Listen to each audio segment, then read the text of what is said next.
Quantization का मतलब है कोई भी चीज या कुछ भी एक नंबर है, वो एक इंटीजर वैल्यू होगा, पॉजिटिव चाहे नेगेटिव।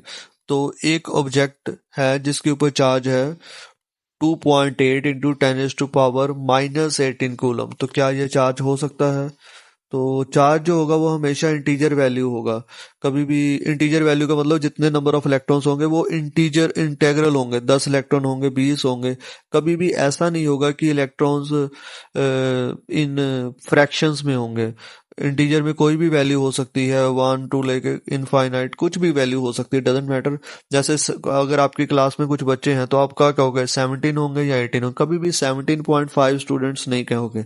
इसी तरह से जो इलेक्ट्रॉन्स होंगे वो भी एक फिक्स नंबर होगा, 17 होंगे, 18 होंगे, 19 होंगे, जितना भी होगा वो एक पर्टिकुलर एक इंटीजर वैल्यू होगी, कोई रियल नंबर नहीं होगा, एक फ्रैक्शन में नहीं होगा।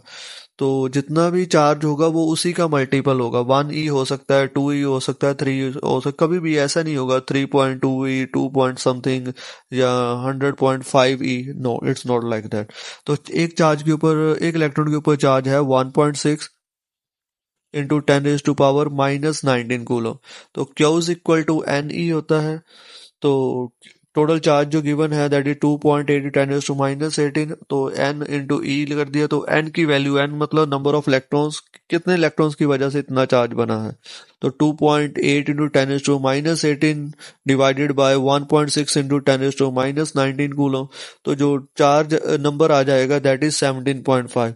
तो number should be a integer value, कुछ भी एक वैल्यू होनी चाहिए, या 17 हो चाहे 18 हो, रियल नंबर नहीं हो सकता। इस तरह से किसी के ऊपर चार्ज 2.8 इंटू 10⁻⁻18 नहीं हो सकता।